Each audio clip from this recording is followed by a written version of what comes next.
check it, but they wanna hear it, so here I go. Turn that down. What's up? What's up? What's up? It's your boy Chucky. And it's your girl Dope. Yes. What's going on? It's Friday, everybody. It's Friday. Happy Friday. It's Friday. Early Halloween. Yes. So, what's going on, Doubledos? How was your week? My week has been tiresome. It's been tiresome. First of all, I'm readily tired of Mr. Kanye West. I am so tired. Hey y'all. I am so tired of Mr. Kanye West. I have been hearing nothing but Kanye West all week long, and I'm sick of it. Why? Sick and tired of it. You know his fans say that he got something going on, like Britney Spears. And listen, when I say and again, I don't necessarily believe in the conservatorship that she had. Be that as it may, I still feel like they had to, they should have probably tried to keep a good little wrangle on her because baby is losing it, especially her pussy movie that she trying to come out. No, she wants to make a movie named after her pussy. I don't really know what that means, though. I don't know what that means. That's why I call it a pussy movie. Who you heard enough? One of our people on Facebook says that I heard about him at the barbershop today. Yeah, he do need to take his meds. Agreed wholeheartedly. But I'm more so, in all honesty, I'm more so concerned about his fans. Like, cause I'm not a fan of Kanye. Like, I've listened to his music. Like, American Boy is like my one favorite song that he did with Estelle, and that was it. But other than that, I'm more so concerned about his fans. His fans are some of the most diehard people I have ever seen, and they come up with every excuse. I done seen They like four, Jaguar fans. huh? They like Jaguar fans. But at least Jaguar fans can admit, like, you know what? Yeah, we got some issues. They won't even admit that this man got issues. That's the thing that scares me. It's always he got a plan. He got a plan. What plan is it? Because right now it seems like he's spiraling into a manic bipolar episode, and he needs help. Definitely. But I mean, in the African American community, we don't really like do mental health. I mean, talking to a therapist and taking medicine, they be like, nah, you don't need that. You don't need that at all. And I'm saying like I feel like the only two acceptable mental health things, at least in my experience, is schizophrenia and maybe a little bit of depression. But schizophrenia definitely is widely more acceptable. For some, at least in my personal experience. What you saying is like people just being schizo without no medication? Like, That's oh yeah, he more probably he acceptable. probably schizophrenic. And I promise you, I've heard that so many times where it's like, oh, he probably schizophrenic. Oh, okay, no problem. But you let somebody say, yeah, I'm a little depressed. Depressed. Oh my God, what you depressed about? You had to press them dishes or some shit like that. Like, come on, man. Oh, you can work through it. It's fine. It's fine. You got this. You got this. Just pray about it.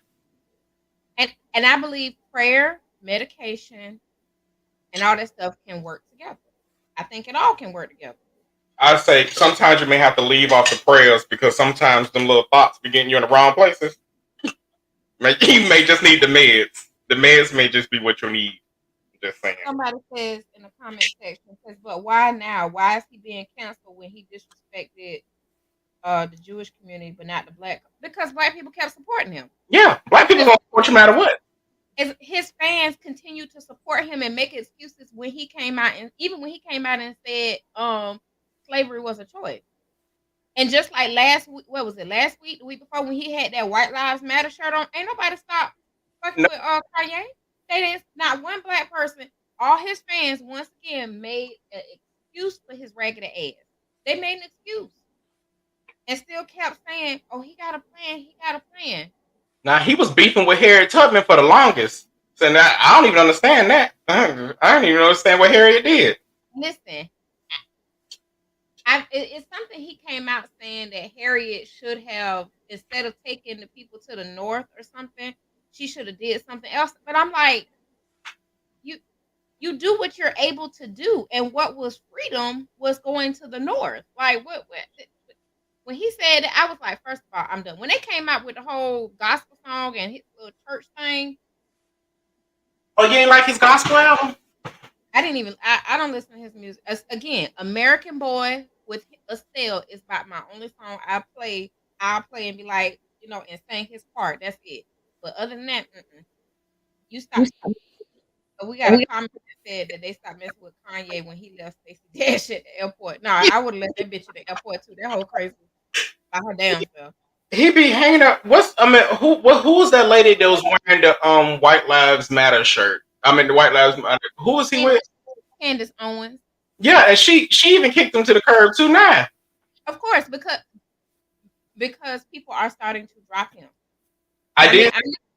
I'm not gonna say that the Jewish community is not sticking together with with what's going on, but it's not confusion to me as to why. Because people in the black community was still supporting him when he was spewing that nonsense. People still supporting him. Those companies, I'm not mentioning any names, those companies were still supporting him. Nobody put a dent in their pocket. But the Jewish community, they stick together.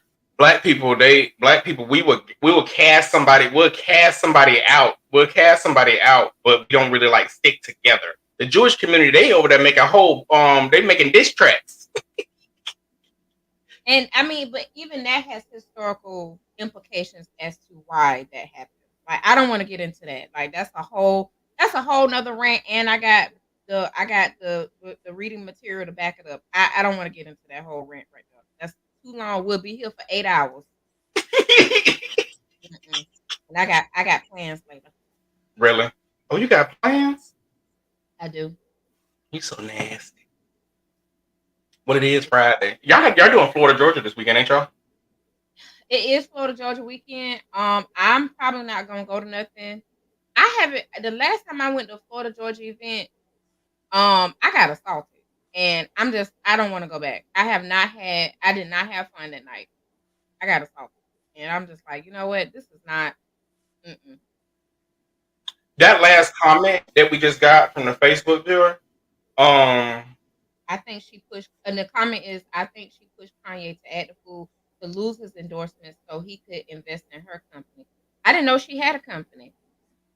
Honestly, I don't pay Candace Owens any attention because you're perfectly fine being married to the man that want to sleep with, I think, his cousin or some shit. Like, that came out like a couple years ago in an article or something, or like it was something weird going on, and she was fine with it. Like, yeah, everybody's marriage is different. Yeah, but you're not fucking your cousin while you married, girl. Like, I get it. Every marriage is different. Hell, when I get married, my marriage is gonna be different, but not fucking my relatives. And we still together, and I'm okay with it. No. That's a little bit too close for me. Pass the potato salad and a little bit of coochie, please. You at the family get-togethers. Ooh, child, yeah. There go my sister, brother, cousin, husband. Nah, Ain't got time for that at all. So we're gonna be talking about deadbeat dads and deadbeat moms tonight. So apparently, deadbeat moms is like a real thing.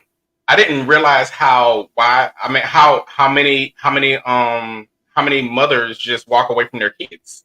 I didn't realize that at all.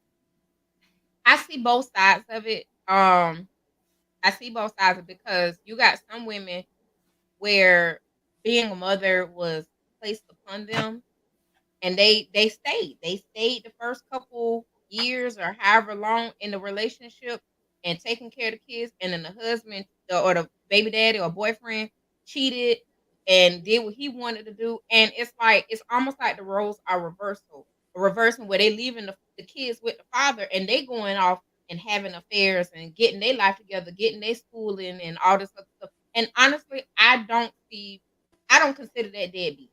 I don't. Especially when it was almost done to you. It's like, nah, reverse uno, draw two, collect, draw four, and skip your ass again. Like, no. So fuck them kids. Fuck them kids. Nah, but apparently it's more women that are walking away from relationships and just leaving the kids, and women going off doing their own thing, and they don't like they literally do not even call, check on the kids, and everything else like that. I was really surprised at how many men are actually single dads. I'm perfect. And all honestly, because historically it's been done to women for so long. And I get it's not fair, it's not right. But you know what? It was never fair or right for it to be left upon women. And then women get like women literally get the blame of how the kids turn out. Let's say the kid, the father done abandoned them. But it's kids, like I've seen it on TikTok, I've seen it on YouTube and everything else, where the adult kids are coming back and they're literally like, well, my mom, she was a like literally placing fault upon the mom. And I'm like, hold on, your mama literally stopped her life to raise you. Granted, she didn't have the best of anything, but she raised you where your the truth be told, your other parent didn't want anything to do with you because she was your mama. And she's at fault. Nah, fuck them kids. Nah, you tried to trap. The thing is, what I'm finding funny about it is that they most of the time some of these men be trying to trap the women, and it's like, nah, fuck that. I'm gonna leave these kids with you, player. Just treat them like seahorses. There you go. Hey, drop them bitches off. Chucky Ducky, you already know. Yeah, I already know. If you have any kids, I'm pretty much raising them, so it's fine. You and the daddy. Goodbye. I'll come. What is it? Tax time. I'm going ahead and buy my baby some shoes. Claim them on my taxes. You're so silly. Chris, listen. At least I'm good with birthdays, Christmas, and holidays. I'm good for that stuff. I don't mind dropping off. Here you go. Go on with your daddies. Bye. Bye. I'm gone. Gone in the wind. So reverse Uno. Nope, I'm out here doing what I got. And I'm be the one telling him, so you got kids? Yeah, child, he won't let me see them. You so stupid. Look at here. Wait a minute. Hold on. Don't fuss at me. Let me see my son. It's 10 o'clock at night, but let me talk to him. You can put him on FaceTime, bitch. Like, that's going to be me.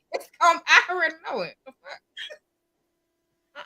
But birthdays, holidays, Christmas, school play, like all that, like the important stuff like that, I will show up for now. Because I'm definitely good for that. I'm the soccer person. I be at the first game. But baby, after that, it's like, bye. Why do you think? Why do you think that we hear so much about deadbeat dads? We don't really talk about deadbeat moms at all. I don't know. It's not quite honest. I don't know if it's a statistical thing, but I mean, and in all honesty, I know some people didn't even believe that women got put on child support. Like I know, like it's a small handful, but I know quite a few women that have been on child support. And I really don't know why it's more pushed against men who are on who are deadbeat dads. Well, so far statistics wise, it's like 41% of men in the U.S. will more likely to become single fathers because the mother just leaves. Mm-hmm. I'm gonna go start a new family. Thank you. I'm not gonna fight. I'm not gonna fight with this joker. Nope. I'm just gonna go get pregnant by somebody else. Bye. You're so silly. That is funny. But no, I'm sorry. We keep bouncing back around. But that Kanye thing is absolutely hilarious. I have seen like 5 Facebook posts, Twitter, and everything. With Twitter, I've seen just straight through of he got a plan. I'm like, yeah, I've seen that too. It's like the whole what is it? Hashtag Kanye's plan. Mm-hmm. On Twitter, that thing right there cracked me up. It's like really, it's literally people out here talking about, oh, he got a plan. Now he owned 100%. He owned 100% of Jeezy. Is it called Yeezys? Yeezy. Who? Yeezy. Yeezys. Yeah, he owns 100% of his Yeezy company, and it's like, didn't he own that company before? And my thing is this: that shit is ugly. They are. It's ugly. It's the ugly. I be seeing people wearing that shit. I'm like, why do you think that looks good? Yeah, I got the Yeezys on. There is nothing about those shoes that look attractive at all. They don't even look comfortable. They don't. The and then step in water, your whole sock gonna be wet. You got some wet feet. You ain't got nothing to protect you because all the shoes got holes in them. He said he's selling homeless people clothes to people and people buy them. When he first came out with that damn brand, I was like, he borrowed clothes like the lady that sang the song, Crystal Waters, the Gypsy Woman. Like she had the homeless people in her video dancing with her. Like that's just the thing that came to my mind with him.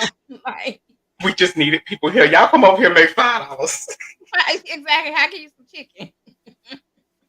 Nah, but on all serious note, I really think he needs somebody in his corner to help him like get on some medicine or some kind of regimen. Because if you don't, I mean, bipolar is a serious thing. I agree, but and those of you don't know, Chuck and I have been kind of back and forth. We're not against each other, but we're on a clear drawn line in the sand. I personally feel like yes, he should have somebody in his corner, but I also look at it like too. Sometimes your people in your corner get fucking tired. I can't keep being your support system and you're abusing me. Yeah, Like even though yes, he made it, and again, we don't know. He may have some kind of mental health disorder, and I'm not saying that he should not get assistance or he shouldn't have somebody advocating for him. But what I am saying is that if I'm his support system and he's constantly like, it was one dude a couple years ago, the guy was like 15 minutes late, he fired him on the spot. What if that was his one person that was in his corner? You just fired him because he was 15 minutes late. Not to say that you should not, you shouldn't be on time for nothing, but mind you, you speak of somebody who's habitually late for everything. that's what I'm But saying. Stop laughing. Your ass ain't on time to shit. You're gonna be late to your own funeral. not always late to everything. But I'm dependable. I am dependable.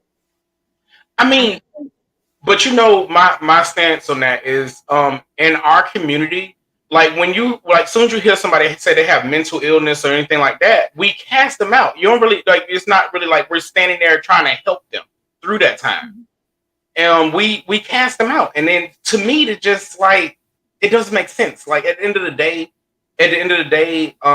we should at least try to help them. Like he has somebody in his corner.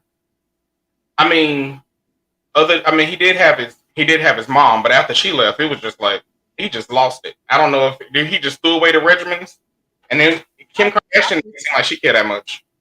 Probably. And that's why I said like even with Kim, I still feel like she may have cared at some point. But I take that back. Let me back this ass all the way up. First of all, Amber Rose. Amber Rose was the one who was trying to warn us about this motherfucker. Okay? Yep. He was trying. Him and Kimberly and Kim Kardashian, Ashley Need ass, both dragged her through the internet, dragged her up and down, and she was always trying to tell everybody like, listen, this y'all sitting here, huh? She was like pretty much this nigga crazy. He crazy. He got like 15 personalities going on in there. Ain't he a Gemini? This bitch is crazy. You was a Gemini. I know. And it's about 5 of us in here. So it's about a good 5 of us in here. Somebody trying to win. I don't know who's gonna win, but somebody's trying to win. But what I'm saying is that she even tried to warn us, and she may have been that support system. But after him and Kimberly Ann drug her through the mud, it's like I wouldn't want to be your support system either. And it's no surprise to me because the Kardashians and the Jenners or whatever the fuck their names are, like they have been historically known to get these really, really wealthy men and make them crazy. Do something to them. They have some bewitched pussy. I don't know what it is. Bewitched pussy. It's bewitched. Yeah, but I mean, I don't know. It's just my stance, and I really do think because with mental health in our community, I just think that we need to actually talk about it instead of like pushing up on the rug. Like, he just look crazy, and then next thing you know, you got these people out here in relationships like don't know how to function in regular society. They can't do it. They got the anxieties crazy and everything. And I agree, but this is why a lot of it has historical context to it. So, and I can see why it was forced upon us, like, oh, just work, you'll get through it. A lot of it is historical, like I would say within the last 50 years, because remember we had this conversation. Mm-hmm. Within the last 50 years, you know, mental health has really starting to be encouraged and pushed within the Black community.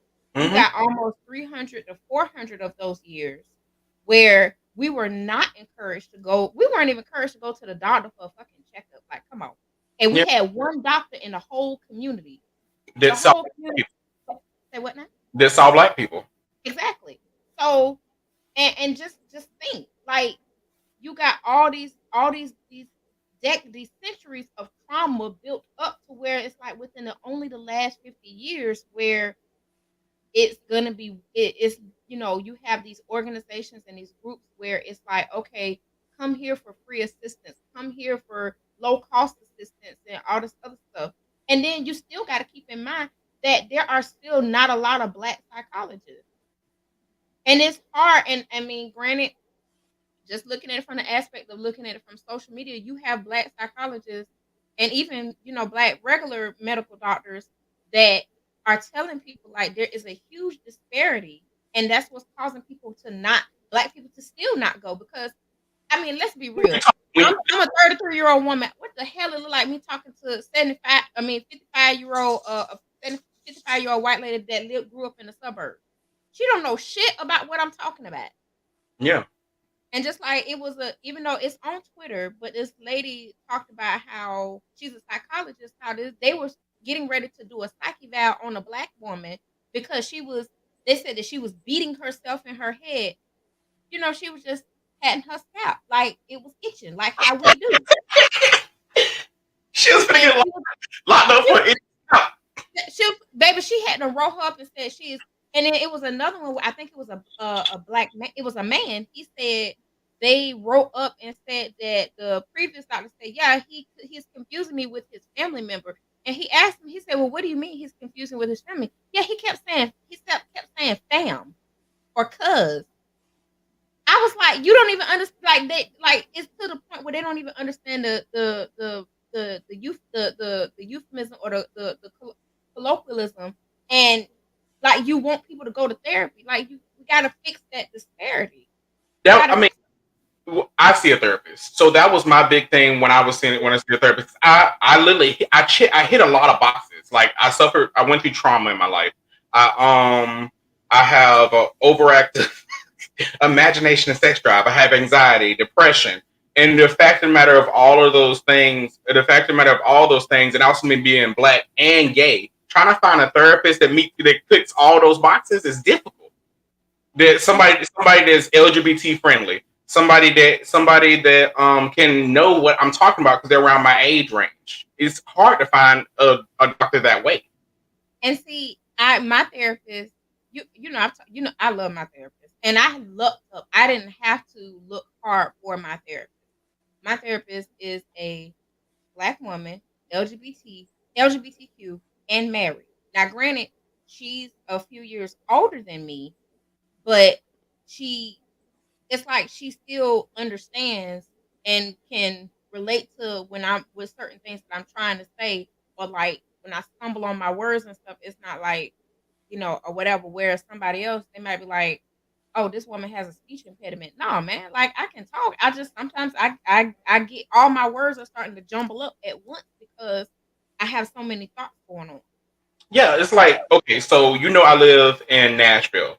So because I moved here from Florida, so trying to find new therapists here, it's been difficult because the one therapist that I was seeing, she was like, oh, I think you need to see a psychologist. She's like, I think you need a psychologist because she wanted to put me on some kind of regimen or something like that. The lady thought I was bipolar. I'm like, ma'am, I know that's not what I'm suffering from.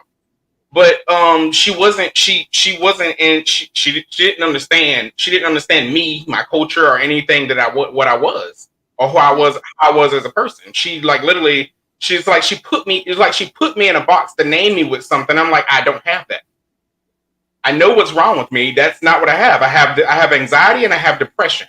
And I have high functioning depression, and I also have anxiety. That's what I have. But you try to put me on a medicine for bipolar and a mood stabilizer, and I start taking the medication, and then my husband, my kids just let me know like I just looked like I was stuck. I was on the phone with you, and me and you we weren't even talking. I was just sitting there. I felt stuck every single day, and it was the reason was because it was not what I needed. So I do understand like so far as being a shortage because I'm even trying to find somebody in the age range that I am because I want to find somebody that can like okay if like say if I try to use some slang at least you can catch up with me. And I mean hmm? No, I was gonna say, and that's why I say I really looked up with my therapist because even though, like I said, she off glance, maybe I put her in a 45 age 45 range. That's why I would put her at, but she still can keep up and still knows about pop culture and everything else, and still can communicate with me. Yeah. So that's why I say I really looked up with her. She Like ain't going nowhere. with me, I can't sit down and talk to an Asian lady about me being black and me being gay and the struggles that I have. It's like I can't do that. I can't do that with a lady that's Caucasian. You have not been through the things that I've been through. I mean, you haven't like even walked the same line. It's just like I can't open up to you about those things. But Mhm. I mean, it needs to be a better network to find I guess African American therapists. There is a few. So the one that I originally started, it is called Therapy for Black Girls. They actually have a podcast as well. And granted, they have a whole system now. I know it says Therapy for Black Girls, but anybody can utilize the resources.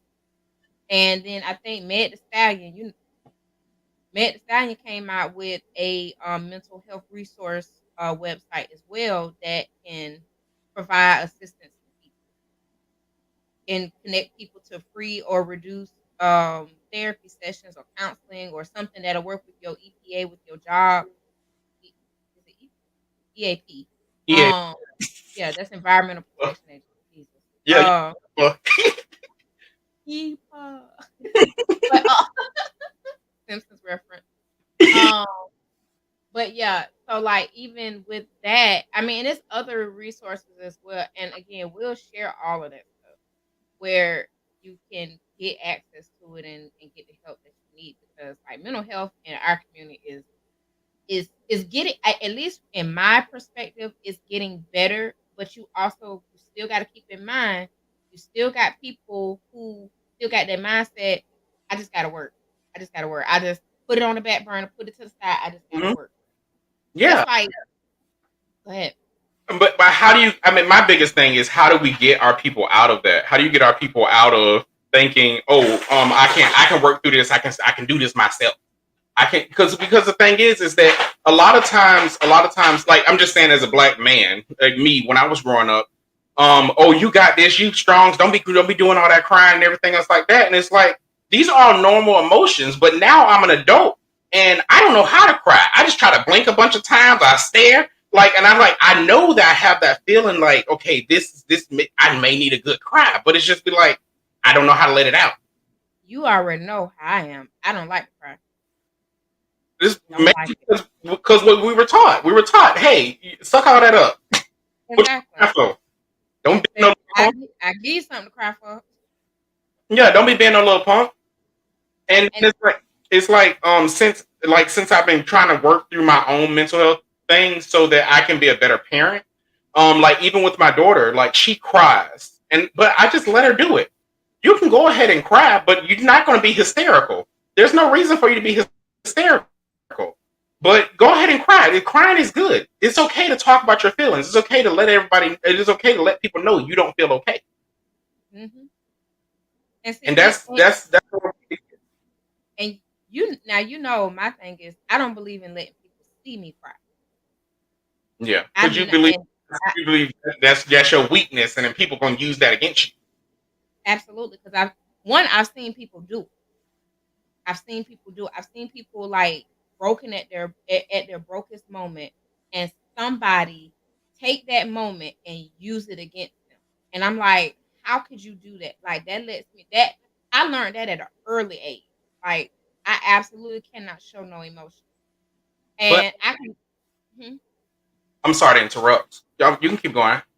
and I'm so I can sit there with the most stoic of faces, and I'm just like, okay, you when you're done, I'm gonna let you have it, because like I don't even know what to do when like I can like I'll hug.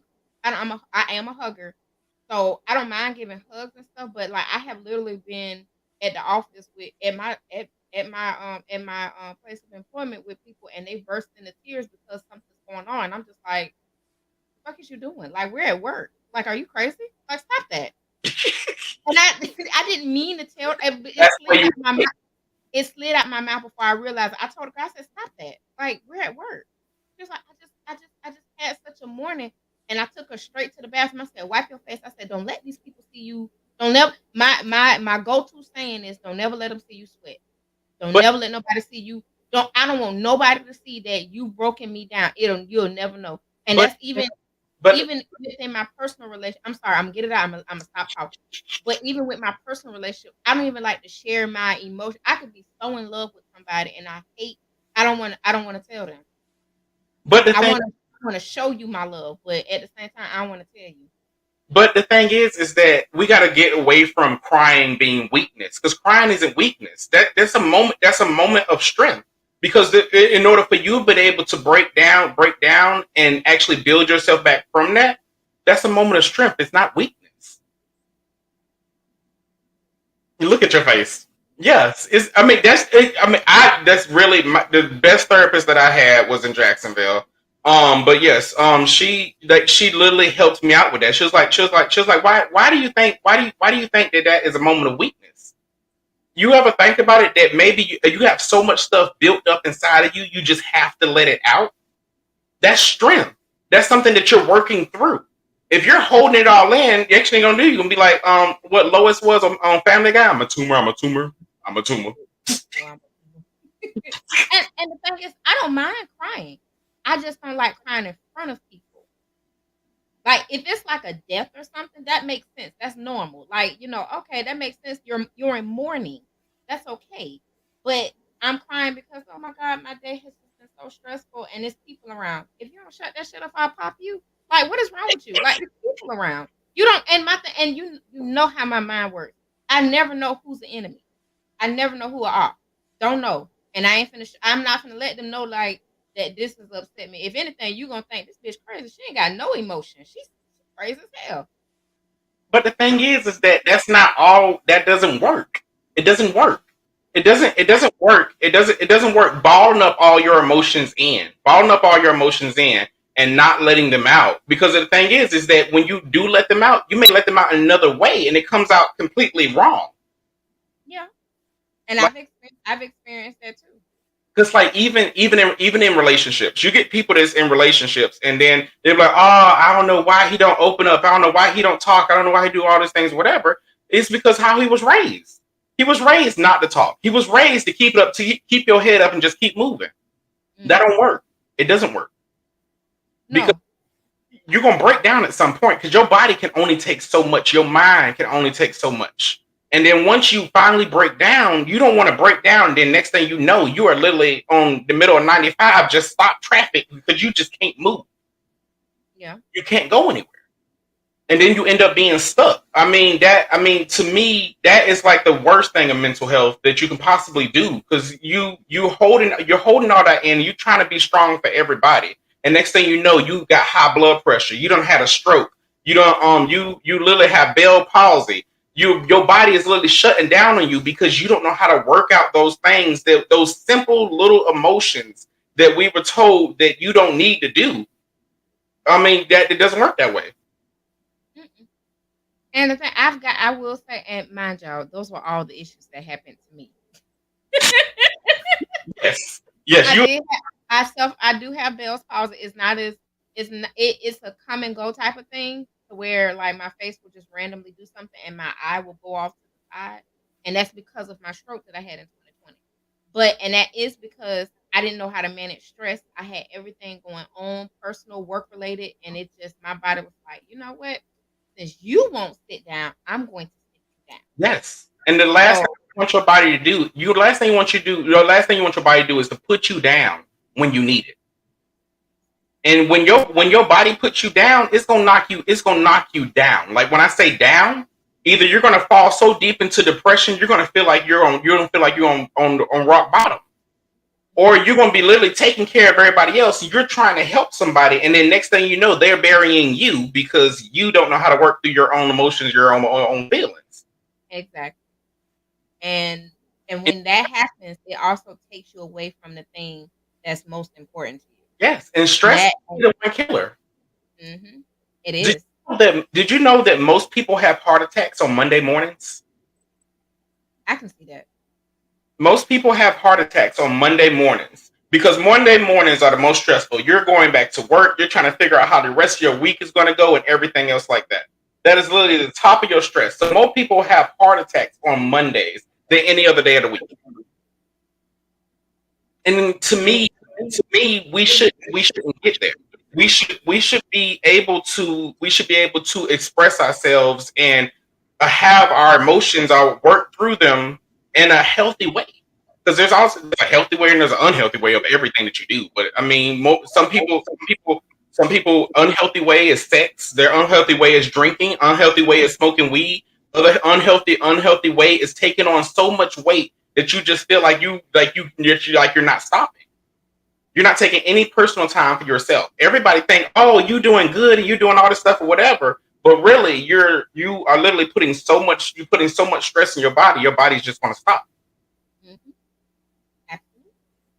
Yeah. So I mean, I don't know. To me, it's just the Kanye thing and everything else like that. If you just look at him, his face says, "I'm fucking losing it. I need help." Every smile that he does, it says, "I need help." And the thing is, it's just why can't everybody else see that? Oh, he has a plan. He has a plan. He has a plan. This man is bipolar and having a manic break.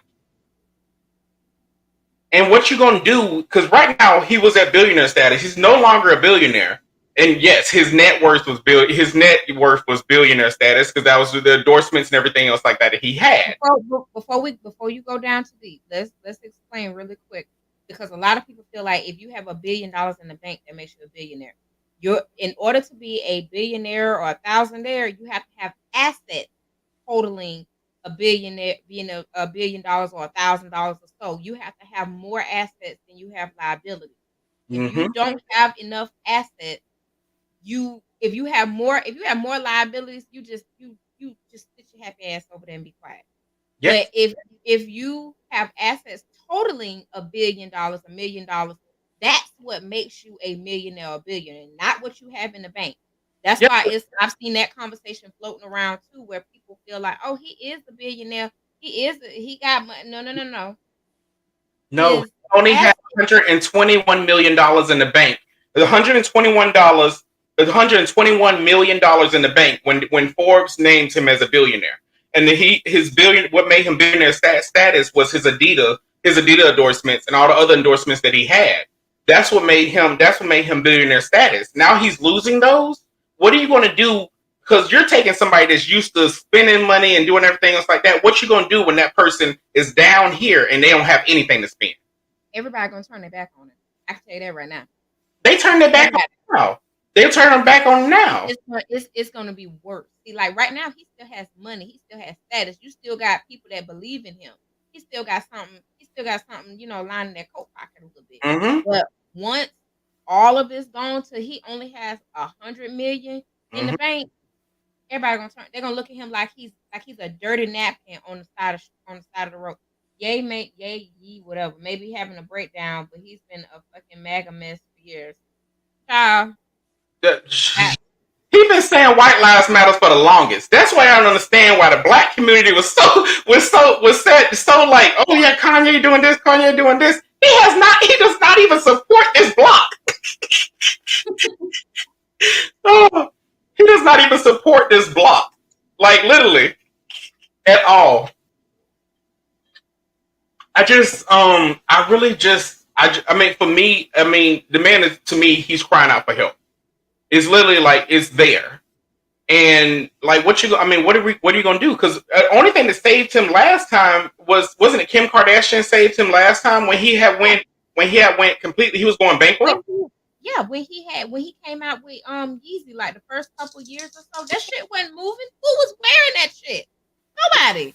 high expensive. Nobody was wearing that shit. That ugly, expensive ass, holy old clothes. Like she saved them, and now that they're going through this divorce, like I mean, she's not my cup of tea, but I mean, don't nobody deserve to be stalked and harassed the way she's being stalked and harassed. No, nobody don't need. Don't, when you break up with me, don't go get date somebody to look just like me and start taking pictures with them because that's gonna piss me off. It's literally what it is. I don't care about none of that, but the whole moving across the street and buying a house across the street and showing up at events that you're not invited to, and I don't give a damn what anybody say. I don't give a damn what anybody got to say about him showing up for his kid's birthday and stuff. When you that man is unstable. He need to have his own separate party for his child. That way they ain't got to interact with each other. Mm-hmm. Because long as he's unstable, he's literally a danger to his children and everybody else that he's around. Because nobody knows exactly what point he's going to snap. Nobody knows. He might snap with his kids. He about to turn up a lot more now. Oh yeah, sure. Who knows? Who knows? Everybody keeps saying that he has a master plan. He has a master plan. This man literally has mental illness. I don't believe y'all Kanye fans when y'all was sitting there supporting his ass doing that ritual circle in a damn stadium, going around in a circle, going clockwise and chanting. Y'all. I was done with y'all then. I don't trust it. I don't trust it now whatsoever. I don't trust it. I don't know. I just think that other artists or something like that should really like try to like talk to him or try to get him somewhere where he can be in the right mindset because he needs to be in a facility. Probably so, but see, guess what? When he has to go to a facility, guess who's gonna have control over that facility? Him. Mm-hmm. Him gonna have control because who's his next of kin? His child. I mean, after the divorce, his child would be technically his next of kin. Yeah, all of kids. I mean, unless he get remarried, but his child is his next of kin. Who has guardianship and control over what the kids do? Him. She's gonna have him locked up. He's gonna be the next one in a conservatorship and dealing with Britney Spears. He's gonna be the next one. Britney Spears is pissing me off. I'm so sick and tired of trying to see. Why is the lower half of her body so low? Like her abdomen is so damn long, and it's like she built. But she's always been shaped like that. She just was toned when she was younger. Oh yeah, but I mean, like some people, like her fans, whatever. Like she's just rebelling right now. She's a 40-year-old woman that's acting like she's 12, and everybody's like, "Oh yeah, she's just rebelling." No, she literally again another mental. Did she just show her asshole on Instagram Live the other day? Don't do Brittany. Listen, she put her asshole on live, not even for $1,000. Her asshole on live, and prove to the world why she probably needed to have people reeling her back in or have a little control over her. Not necessarily say control over her money. I don't believe they should have had that much control over her money. I don't believe that. But I think as far as like keeping her in check with her mental health, I think somebody still should have been, because baby. Now I was for it when she was out and everybody talking about, yeah, mom, you was going all around doing this, taking my money, and I was like, oh shit, I'm here for the drama now. But no, not when I go on Instagram, I see a booty hole. Oh my god. No, but I mean, it all ties back into mental health. And the thing is, we need to really understand how important mental health is. It's because, okay, with me, I'm just my own personal mental health struggles. I didn't know that I had high functioning depression. I would just be smiling and be joking around with everybody, whatever, and literally go home and just want to kill myself. That's how I was. I literally would just I get a moment by myself, and only thing I could think of, I could take a pill. I can do this. I can do it. I was thinking of all these things that I could possibly do to end my life, but everybody thought I was so happy. And it's high functioning depression. I was still doing everything I needed to do. you know what? And I'm gonna have this little moment of transparency with you. You know what? I believe in being happy, and because I'm a morning person. But sometimes there were times where I would see how happy you are. I'm like, this don't feel like real happiness. This feels weird. Like I can never put a pin on it, but I always felt like I don't trust it. Let me watch him a little bit. Let me But pay a little attention to him. you're the closest person to me though, too. So you will be able to know, and then you will ask me, Jay, is everything okay? Whatever, or and I just keep on pushing through. Even when I was going through my divorce, and I was a new single parent. I was a new single parent. I didn't know what to do. Like literally, when me and my daughter moved into our place after I moved to our place with just me and my daughter, I put her inside of the little playpen, and I just looked at her and I was like, I don't know what the fuck to do. Like I really have no clue what the fuck I'm doing. Like I was completely stuck.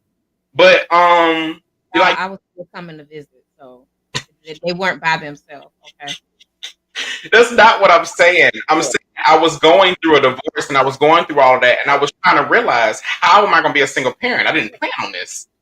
Like how exactly do you do this? And it was like, what if she cries in the middle of the night? I can reach over to somebody else and be like, hey, go check on her. I can't do that. I got to get up. baby, you didn't even reach to get her. Get your godchild. I used to do that a lot, but I was really, really depressed around that time. I was really. I didn't like it's like literally like they say women go through postpartum. I don't know what I was going through. Because Jesus, you were still going. It was depression. Postpartum is literally is part of the hormone change. Mm-hmm. You got postpartum depression. You got postpartum psychosis. Postpartum psychosis, I feel like hell, you can read about it. Postpartum psychosis is way, way worse than postpartum depression. Just looking at your baby and you not wanting to pick them up, or you just don't want to touch them. That's postpartum depression. Postpartum psychosis leads into either murdering the child or possibly murdering those around you or everybody around you. Hell, you might deep fry the dog. So, yeah. I'm sorry, not funny. That is not funny. It's not. No, I'm sorry. I should not have. I made a joke. That's why he laughed. But yeah, I'm not gonna. I can't diagnose you, but I just feel like you just had severe depression. Because I remember looking at you and being like, I don't like what my best friend going through. I want to burn that motherfucker. Like I don't like this. This ain't who he is. This ain't the person that I know, and I don't like it. I felt like I was literally on autopilot for years though. I felt like I was just getting up and I was just doing what I had to do, going to work, make sure she was bathed, make sure food was in the house, make sure. I just felt like I was on autopilot for years. It wasn't living. It was just like I was just like my body was doing whatever it wanted to do, and my brain was just stuck. And it was just like, I'm just going to keep on doing these things that I need to do because these are the things that I'm supposed to do. These things I'm supposed to do because that's how I was raised. The man's supposed to take care of the household and make sure the baby take care of, make sure there's food in here, make sure all the bills are paid, make sure car payments paid so we can get places and everything else like that. And I just was literally on autopilot, and I did not realize it. I didn't realize how depressed I was until the moment that I literally contemplating, okay, I have this much life insurance. If I died right now, my daughter would be taken care of. And I was perfectly okay with it. At that point right there, I was like, okay, I'm gonna try to talk to somebody so I can get some help. And the person I decided to open up to was my manager at work. Was the worst decision ever. Don't ever open up your manager about work. They don't need to know your personal business. But for some odd reason, I was at Florida Blue, and I just let all that shit out. I let all that shit out at work, and they got me on with what is it? EAP? Yeah, EAP. Yeah, I got on with EAP, and they set me up with a therapist. I got 5 free sessions. Those 5 free sessions, they really did help. But after that, $120 a session, I was like, okay, I can't afford this. Okay, I'm gonna just try to use a little bit of what she told me, and then I'm gonna try to see how far that can get me. And then you know this, I had started opening up the people in the grocery store in Walmart. There was a lady in front of me. She talked about how your day doing. I just laid it all out. I laid it all out. And I was like, ooh, everybody just be my therapist because I cannot afford $120. But that's my other thing with mental health. Like, we really need to find a way that's more affordable. $120 to come and see you? Mm-mm. That is not easy, especially when you're trying to live or you're trying to survive. It has to be some way where it can be more affordable for us to get help. Like up until now, like I see a therapist once a week now, and that's literally like it's like for me, it's like getting an oil change. It's like whenever I'm there and I'm talking to her, it's like I can let all these things out that I can't talk to everybody else about, and I can leave it there. There's no judgment. It's no nothing. I can be completely free in that moment, and and I can just be completely free. I can walk away and I can recharge. It's like it recharges me for the rest of the week.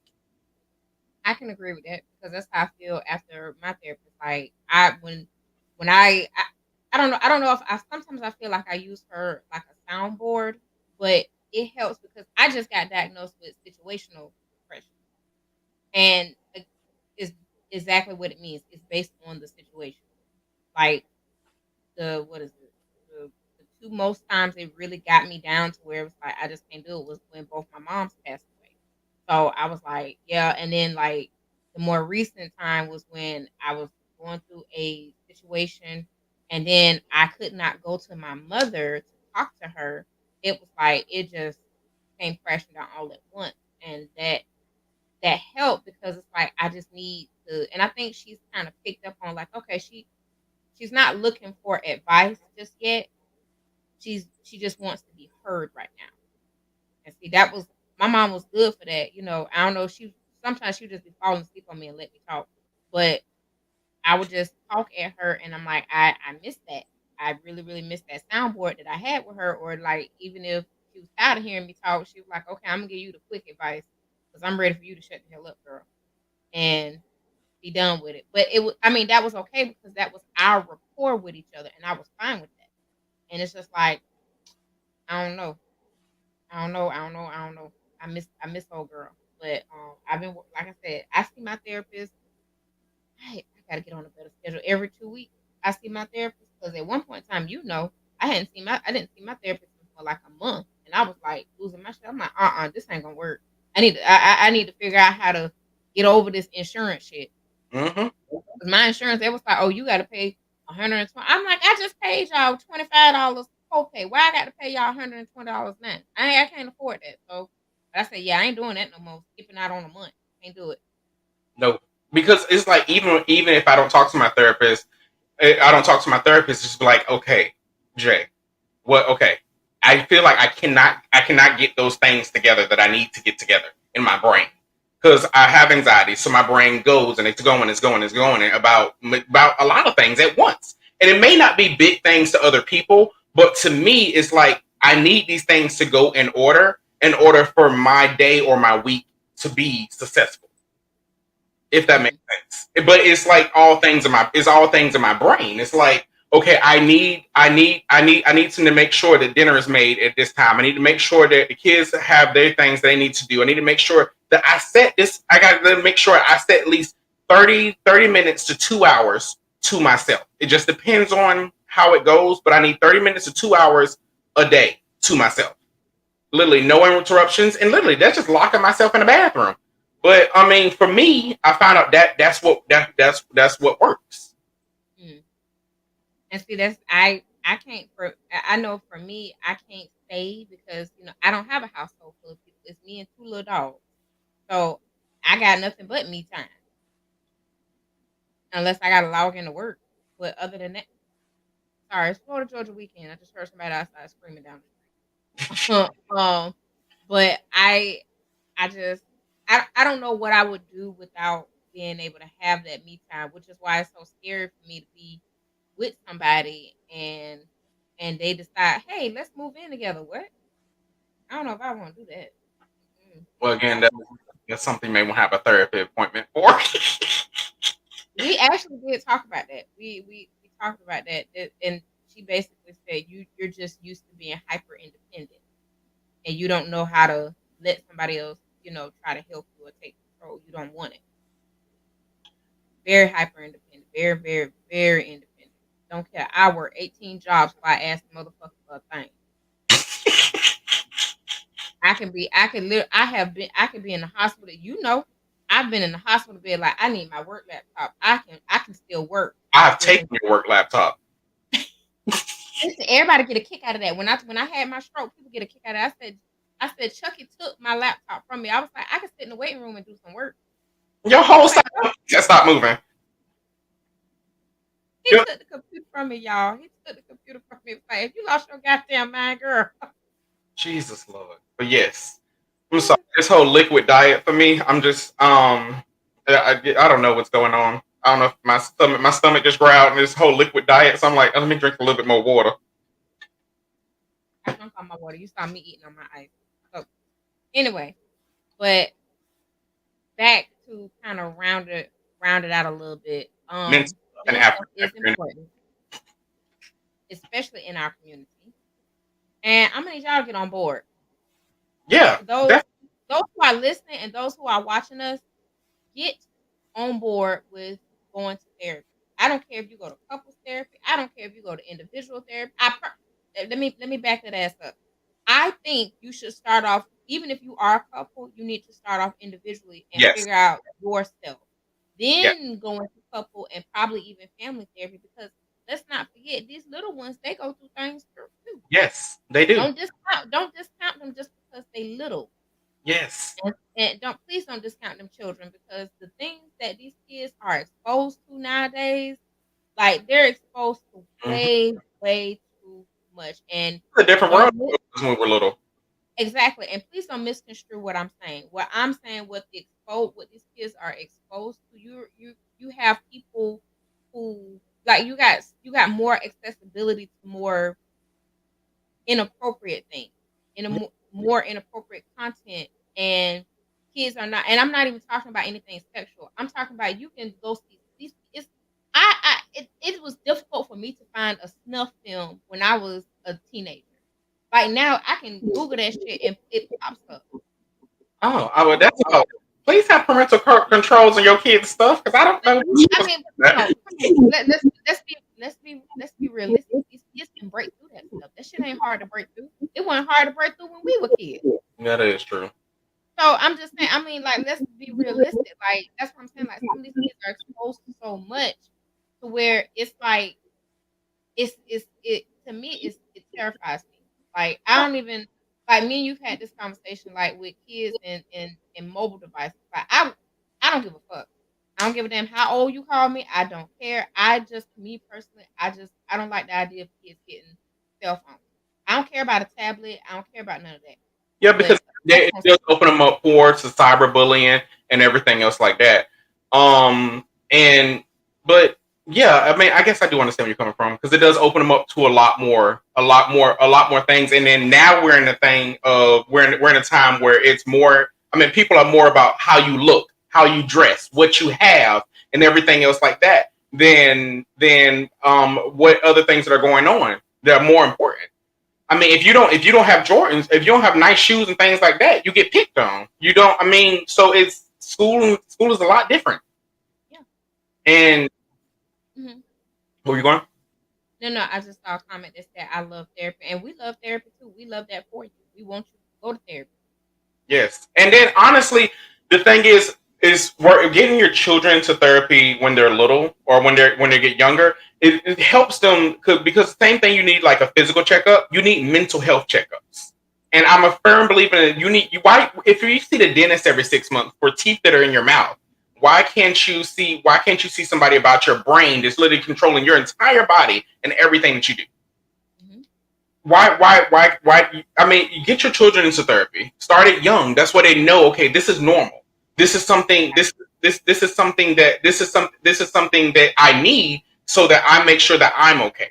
Because if you're not okay, you're not going to be okay for anyone else. And that's why you have these relationships out here with these people that literally are deadbeat dads and deadbeat moms, because they were never taught of how to do things properly in their own brain, or how to get those mental health checkups. Because you always shut down. Stop telling your kids stop crying. Let them cry. And mind you, it don't always have to be a traumatic event to cause you to take your child to therapy. It could be because we don't even know how to process emotions half the time. We don't know as adults.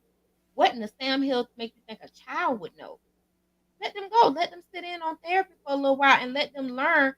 okay, that it's all right. Like I feel like this. Like, I guess what baby started telling my baby started telling me that, colors associated with feelings. I'm like, the hell that mean? That's what And in school.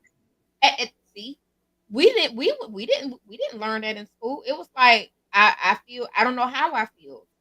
You know what? Go play. Go find this. Go do that. Go color or some shit. Like it was always go occupy your mind with something else and not focus on that feeling. My baby had to break that down to me. I was like, well, what are you talking about? And baby, baby girl broke it down to me and explained to me what that meant. And I was like, oh, Yeah, okay. So she came to me I the first time. Came to me the first time and was like, she just feels so red, and I was like, well, what are you reading? And she was like, no, not like that. She was like, I'm just, I don't know. I'm just so red right now. And then I was like, and I got her to talk about it a little bit more. And then it's like, that's what they teach her in school, red. She felt so red. She was just so angry and she was in her feelings, but she didn't know why. She didn't know why she felt that way. So we sat there and we talked about it.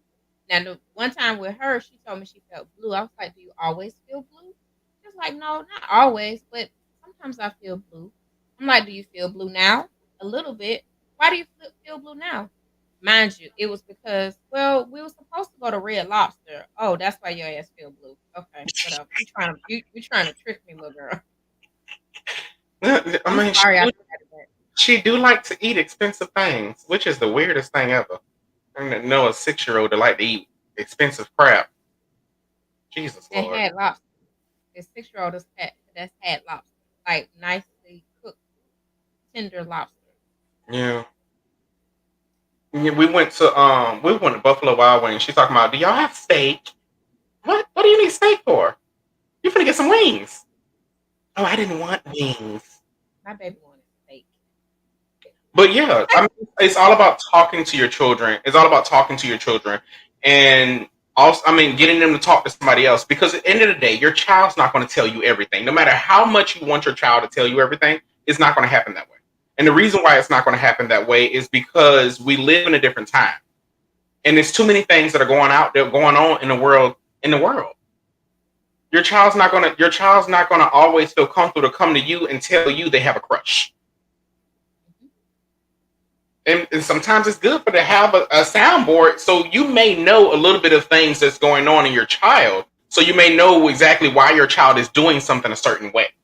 It's important to have a trusted soundboard with your child. Yes, yes. That's And I like my disclaimers. I don't want you. Yeah, talk to the neighbor down the street. Don't talk to them. Come down here. Get away from them. It's good to have a trusted soundboard.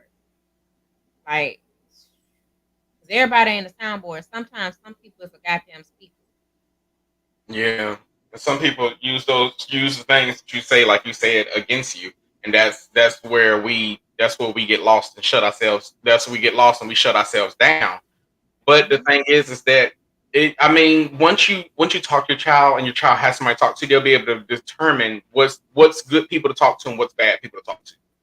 So far as in their friend group, because like I mean, I got a 6-year-old. She do it all the time. Oh no, I can't talk to her about this. I can talk to her about this. Child, like she go to my husband and tell him that she about her crushes, and then I gotta find about it later. Well, she's come to me about a crush. So She I got don't like make it. no crushes, That is my favorite. That is my like 3 or 4 girl. crushes. That is And my heart. some boy asked her to be his girlfriend, and she said, "Well, if I can't be your girlfriend, but we can crush each other, and that's it. But we can't hold hands or anything, because if we do, we're gonna have to date my dads." I'm here for it. I love it. I love it. I love it. Yes, but I mean, at the end of the day, mental health is a very big thing in the African American community. We need to figure out a way to talk to our children so that we can have better adults, and so those better adults can have better relationships in the world that we're living in every single day. And Agreed. a lot of relationships out there, and you're trying to figure out, why does this person do this? Why do they do this? Why do they keep on hurting you? It's not they're hurting you. The thing is, they have never been taught, or they don't never been taught how to work through those things, or how to love somebody correctly. So therapy and mental health and talking to somebody is important. Substance abuse is not. Not Mhm. abuse anything. Like people say, oh, you can't be addicted to weed, but yeah, there's some people out there that they literally cannot function without it. I've seen people who can't, like one girl I know years ago, she used to braid my hair. She got a paper cut at her house before she got ready to start doing my hair. Need to light up her little what the hell is it called? J. She need to light it up. And I'm like, it's just a paper. In my mind, like, why was it that serious? Because she hasn't learned how to work through stress. Exactly. She's putting I that mean, stress. no, I mean, back then I didn't understand it, but now I get. As an adult, I can look back and be like, yeah, she didn't know how to manage stress. Like the slightest fucking inconvenience, I got to go light up, and that's because a lot of people feel like, oh, I can't be addicted. No, you can't be addicted to marijuana or weed in the way that you could be addicted, like with cocaine or crack. It ain't the same addiction type, but It's the something method you get on. It's something you, exactly. The method is still the same. I think when people associate crack cocaine or cocaine in general with when they're saying addiction, I think they're thinking about like, people who, you know, they go sell a TV. hyper people. They gotta go sell a TV so they can get it's stealing everything from the whole entire family. But Exactly. if you have to spend majority of your money just to make sure that you have it because you have to have it, there is Mhm. probably a problem. And Just see, like I know somebody right now where it's like their anxiety goes off the chart if mm-hmm. they don't have it. And it's like it made me nervous for a little bit. I'm like, whoa, I've never seen you without it, and now I see you without it. It's a little frightening to me because Yeah, I'm not used to that. yeah. I But mean, what it is that that's all goes down into working through mental health and trying to figure out a right way to deal with things. hmm We all have to make sure our mental health is great so we can work through stuff. Because if you don't make sure your mental health is right, nobody else is going to. Because nobody else knows what you're going through but you. hmm And I mean, it doesn't always have to go to meds or anything else like that. And but I really, really hate the saying, pray about it, it'll be okay. I hate that saying. I believe It's nothing. I believe in doing both.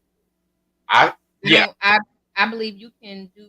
I don't believe there's anything wrong with doing it with it because I mean if you think about it, even in the Bible, you had people that went to somebody else's counsel for understanding. So why can't that still be interpreted as me going to somebody for counsel, understanding, and I might need some frankincense and myrrh. I might need some additional stuff. So I mean, Rage. there you go. Uh, something. I feel like it can all be incorporated together. I don't see anything wrong with like it. I can go to church, praise the Lord, read my Bible, and still take my medication and go to my therapist. Yeah. One does not have to work against the other one. That's But just my belief. what I was saying, prayer without work is nothing. You can't just pray about it and just pray about it and not do anything about it. That's the literal meaning of faith. Faith without works is dead. That's the literal meaning of it. If you have if sorry y'all, faith without works is dead. If you're not gonna go to therapy, you're not gonna listen to the people. Of course, the shit ain't gonna work. Mm-hmm. That's the same thing with even from a biblical or religious standpoint. If you're not going to read the teachings and apply what's necessary to your life, it's nothing's gonna work out. So at least that's just again, I'm not trying to influence my opinion on anybody. This is my belief. Don't say double dose told you to do shit. So I'm just saying. Chucky telling you to go see a therapist. Oh, absolutely. Go carry your Luna bin ass to the therapist. Go. Because guess what? I see mine. Oh, Right I'm there, gonna. right there. What you just said is what we have to stop in our community. Okay, sorry. We have to I stop. You can't I call pick on somebody looking at crazy because they're I because pick on myself. I pick on myself because I'm going to my therapist on November 6th. I'm carrying my ass, all 15 people, to my therapist on November 6th. I'm going. but So But that was a good thing that you said that, because that is so we have to stop making it think the time mental health into crazy. We have to stop putting those two things together, because your mental just because you're checking on your mental health does not mean you're crazy. No, it does not. So I mean it's great that you said that. It's great that you said that, because that I mean that's something you need to stop. I wasn't trying to be insensitive to anybody, but this is just how I talk regularly. I talk to anybody like that, and I talk to myself. I'll say that to myself, like, girl, you need to go and see somebody. But or go ahead and schedule your appointment with your therapist, because baby, you having a fucking moment right now. Yeah. So, and I believe you should be a therapist for life changing events as well. Mm-hmm. When you're having a big thing happen in your life, rather good or bad, you need to see a therapist. Get your mental health, because the thing is that it may be something that's absolutely great right there at that current moment, but it may not be working out well for your mental health. Like everybody's on this whole little thing. We're 30 years old. We should be buying houses and everything else like that. Buying a house may not be good for your mental health. It's not good for mine. I don't give a fuck. Long as I got a roof over my damn head. Listen, between Chucky and my sister, both of them hollering buy. You not saying like I need to buy a house right this It's a great second, investment. but it is a great investment. But as of right now, I can't fix nothing. I'm not mowing no grass, none of that stuff. And see, I don't have to do that because I pay for somebody to do that, which is included in my rent.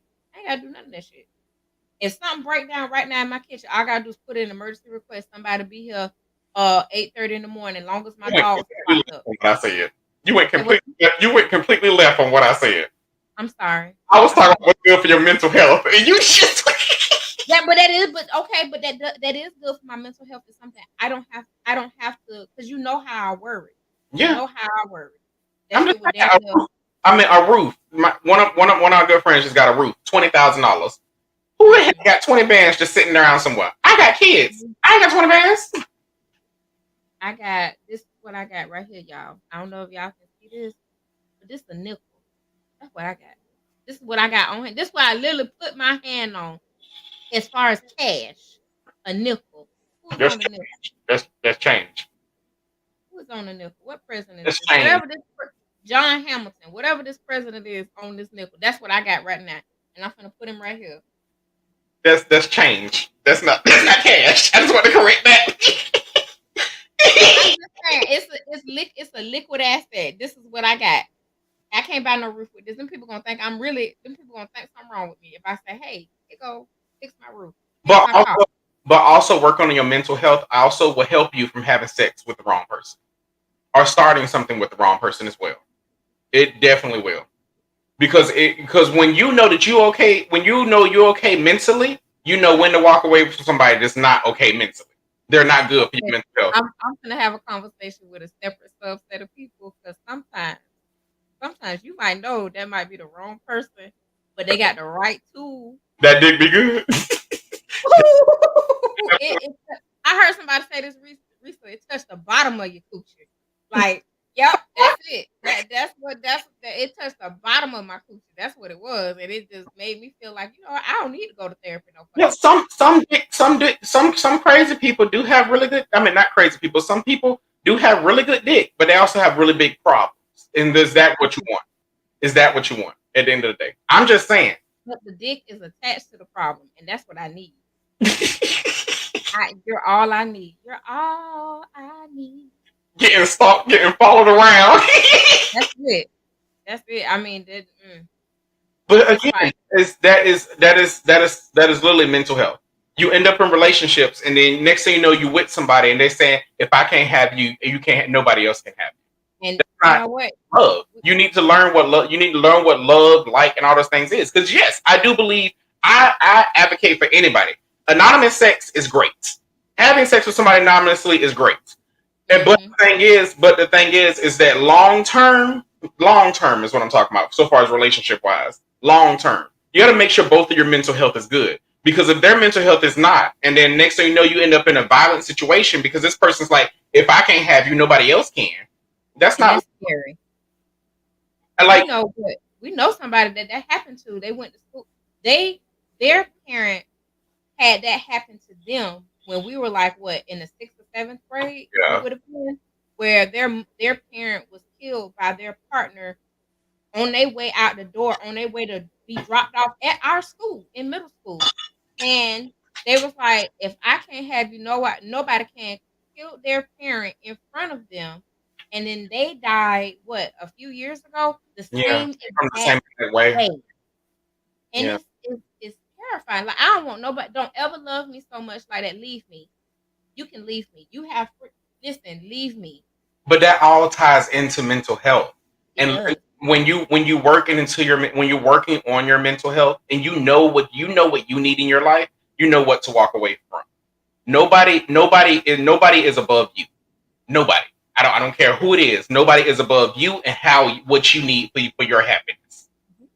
That's my own personal beliefs in it. I mean, because at the end of the day, it took me a long time to find a partner that made me happy in every single aspect, and was there. I mean, it like literally like that was a very difficult thing. I went through some horrible relationships, horrible, horrible, and I did some crazy stuff too. I mean, don't lie, my mental health was off the rocks. I did some crazy ass shit. But the thing is that after I found a way and I'm working through those things right now in my 30s, I don't see myself doing those things again, because there's no way that I will put up with the things I put up before. There's no reason why you should be with somebody and that person's cheating on you and you're being completely faithful to that person. That's not love. No. That's not love. That's literally a condemning relationship where you're just stuck into a spiral that you need to get out of.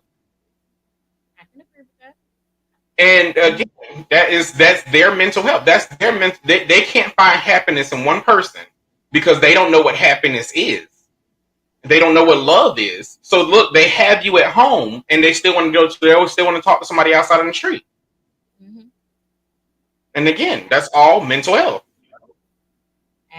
Absolutely. And I can just tell you, and I want to say this real quick, like, you cannot love somebody through their mental health, especially if they're not getting help.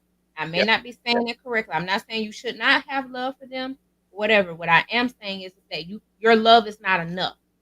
Yep.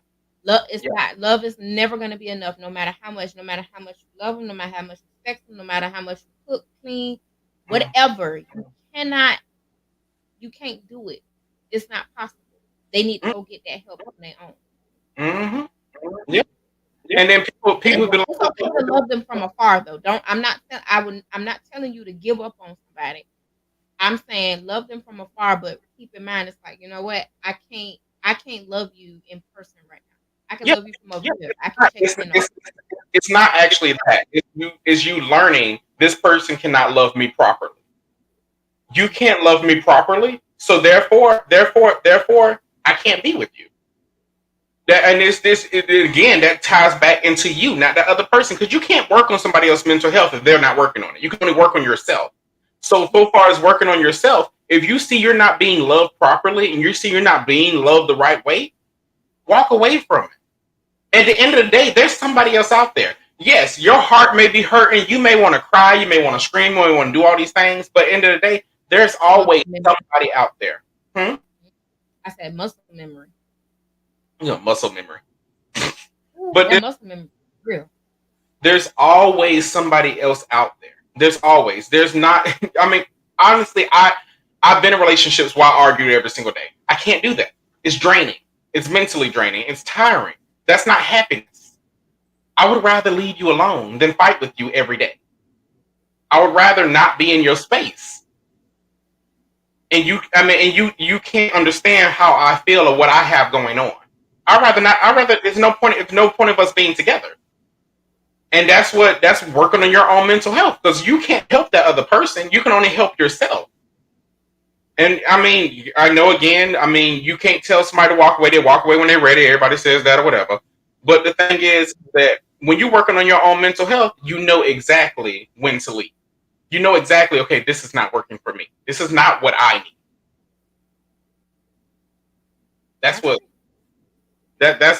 But then again, like I said, that goes back into you wondering why your child's father doesn't come around, why the child mother doesn't come around. She's not trying to see the child and everything else like that because they not working. They don't know what what to do. They don't know how to function.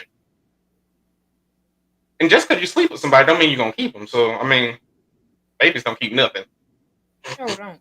That I will. I find very surprised. I know this is like not a part of this conversation. That's something my dad taught all of us a very, very long time ago, especially his girls. Like, ain't no baby gonna keep no man. Mm-hmm. And I have never truly understood when I see women that have these kids from these men and then get mad when the men leave. I'm like, baby, there was nothing keeping him here. Mm-hmm. Not a thing. And who was it? I think Corey Holcomb, he's a comedian. He said this, I don't know how long ago this was, but I heard it recently where he basically said, if that man does not like that mother, he's not gonna have too much attachment to that child. Yeah. And I had to, at first I was like, what kind of fucked up thing is that to say? I got in my feels about that one. But I sat back and thought about it. I was like, damn, he got a point. He's telling the truth. And it's the same. If that man does not care for or have a certain level of respect for that mother, he's not going to be part of that child life to a degree. Mm-hmm. He might do the bare minimum. He might do child support. He might do birthday and Christmas, and that's it, just to keep you off his back. But that's it. And I was just like, damn, that makes perfect sense. Yeah, it's like honestly, when you sit back and you think about how mental health ties into a lot of these things with relationships and children, even work relationships or friendships, whatever, and you think about how hard mental health plays a part in all of these aspects, you would really understand exactly why that person did not stay, or why that person is not around, or why this person is always codependent on me, why this person has to lean on me for everything, why he always coming to me asking me for stuff, or things like that. Once you work on your own mental health, you'll be able to look at other things in a lot better light. And I wanna throw this in. I wanna throw this in the hat too. You gotta accept when you realize why that person does what they do or whatever. You gotta accept and swallow that bitter pill. That you know what, that this is what it was. This is what it was. It's gonna be nasty. It's gonna hurt going down. It's gonna be like, for me, I hate liquid medicine. A pill, I can swallow a pill. The liquid medicine literally makes me gag. I hate it. And that's how I feel about certain things. When it's like, you know what? It's like taking Dimetap. I just can't. Or that Father John's. It's like, I can't. It's just like, ugh, but I gotta take it. Because it's a hard pill to swallow. You know how hard it, I was looking this up the other day. It is more difficult for people to walk away from something that they don't need than to stay there. I have no idea. I have no idea exactly why. I'm guilty, and I don't. For me, I'm guilty because I did that. The earlier part of this year, I did that where it was like I knew I should have walked away from something, but it's like I just don't have a good enough reason, and I didn't learn until from somebody else who they work with kids, but they said this, that they made this point. It was like, you don't have to have a reason to leave somebody. You don't need a reason. And I was like, but they're not a bad person. They just did bad things to me. They just said awful things to me. But it's like, wait a minute, that does make them kind of bad. That don't make them evil. That don't make them wicked. That make their actions bad. And that's enough to leave somebody. Even if they didn't do anything inherently wrong, you still can walk away from somebody, whether they good, bad, or anything happened. It's just like, you know what? This really does not work for me. And I don't think I should be here. And the funny thing is, once you start working through your mental health, you'll see how easy it is to forgive somebody over the worst things they have done to you. And you can literally be there in a room with that person. It'll be eating them up alive. But why this person? Why I did all this stuff to them? Why they being so nice to me and everything else like that? Because I forgave you. I forgave you. I didn't have to tell you, but I worked through my own mental health. I worked through my own mental health and everything else like that. And I realized, you know what? It's not me. And I had that person. I had said person explained that to me. It was like, you know what, you're beyond more forgiving than I could have ever been to myself. And Mm-hmm. like, it is what it is because I can sleep at night. I know God knows I didn't do a thing wrong. So Yeah. This is a fun little talk tonight. it was. It very, very, very, very, We very went was. way over. Sorry, we didn't dwell on deadbeat a lot, and I think, and I'm just, it's Tied just that me. all into mental health though. Yeah, I know we tied it all to mental health, but I just know me personally as an individual thing, I don't know a lot of deadbeat people, like deadbeat parents. I don't want to just say deadbeat dads or whatever, because I don't associate with Well, that's what the government calls them. Deadbeat dads. Deadbeat. It's called deadbeat dads. It's a whole entire list of people that owe child support. It's a list of everybody that owes child support. This is called. It's literally called the deadbeat dad list. And see, I don't know anybody that is like that. I don't know anybody that's dead. Like, and if they, don't get me wrong, I'm not saying they don't have child support, but they're either they're they're actively taking care of their child support. So again, that's why I say I don't know anybody that falls in that category where they're not even paying their child support. I don't know anybody. I don't know about Chucky Ducky, but I don't know anybody because I feel like if you don't take care of your kid and it taking care, I mean, if you don't want to, like, if you just don't want a child, but you have a child, but you at least taking care of the financial aspect of it, I can't hold that against you. But if you are being an active parent or trying to be an active parent, like, you already know how I feel about it. Like, I need to, I'm looking like, okay, well, what's going on? I don't see nothing. Like, right, is that the category you falling into? Let me know so I know how to move accordingly. I just when it comes to deadbeat dads or deadbeat moms, I just really I don't so far as the term deadbeat, I don't want to leave it that way because you got to think about it. When things happen, a lot of times either one person may want the child, the other person may not, or the child didn't ask to be here, True. or it's literally just like the two parents cannot get along. Who wants to parent with somebody that does not know how to parent? And that's not easy. Every time you see them, you fighting and everything else like that. Or they want to show up at your house and act a damn fool and everything else like that. That don't fix nothing. So This is why I feel like they need to streamline. I really feel like they need to make the what's it called, to give up parental rights process. They really need to make that a lot more easier than what it it is is. easy. It, A man can sign off his rights before the baby's even born. The mother can sign off her rights 48 hours after the baby's born. It's I extremely. don't know. You can do that in the hospital. It don't seem the way these people be ranting and raving. It don't seem like it's easy. No, many men don't know that you can sign over your rights. When you find out she's pregnant, you can sign over your rights as a man. You do not have to be there for that process. You do not have to be on. She can't put you on child support. She can't do anything. You signed over your rights. You have nothing to do with that child. And Okay. yeah, Okay, so that means now that I know that tidbit, I'm gonna look into that a little bit, and if that's the truth, if that's like how it works, at least in the state of Florida, yep. if that's the truth, then some of y'all got some explaining to do because y'all is lying. You could give up your. You mean to tell me You you could can give up sign your over your? rights.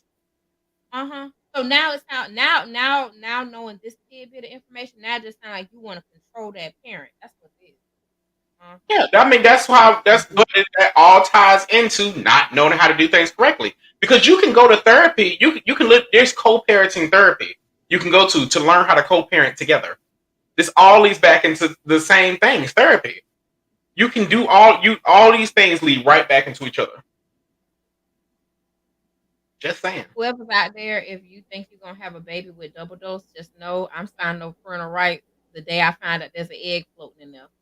So just let you You can't. know, Only men can. You have to wait for 48 hours after the baby's born, them gonna be the quickest. or when you walk out the hospital, or when you're discharged. I mean, either 48 It's, hours or discharged. the paperwork will be pre-signed. I don't know what you think going on. I'm gonna have the 2-day whatever 2 days it is already filled out on the form. Like you know how you post date a check, it's gonna be post dated paperwork. Don't play with me. He wanted them churn. I didn't want them churn. He got them. You not trapping me. Thank you. You're not trapping me, baby. I gave you what you wanted.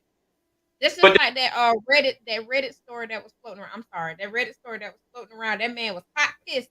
He can't legally make that woman be emotionally tied and attached to that baby. She signed over parental rights. She paid the bare. She pays a look. She pays. I think she pays an extra 25 to 30% more in child support every month because of their state's law.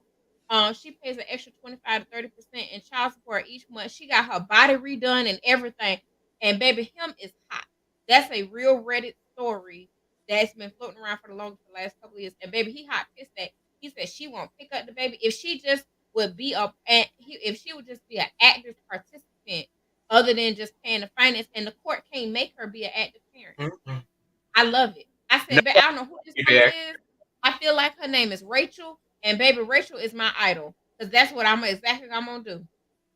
If you are a single parent and the other parent's not there, please put your child into therapy, please, so they can learn at least a little bit of learn a little bit because at the same time the child is still being hurt at the end. That is the honest truth. This is true. Yes, but we're gonna go ahead and wrap this up tonight. We are. Make sure you check out shittalkpodcast.com to check out our vendors. Make sure that you get your gear. There you go. Yes. Make sure you write double dose and doses of your nasty and raunchy and stories so we can read them live on air. Thank you. I like a virgin in my story. You say who? I feel like a virgin with my my corner. Like I haven't had a good, dick down story in a minute. Yeah, that is true. Yeah, we haven't got a story in a minute. But yeah. Not our last episode. I didn't have a story, but episode before. But yeah, it's time. Y'all stop playing with me and write Doses Corner. This is shittalkpodcast.com. Yeah. And make sure you add in people to the Shit Talk messy group. Yes. I apologize. Yes. So y'all have a good night. Again, this is your boy Chucky. And this your girl Double Dose. Have a great week.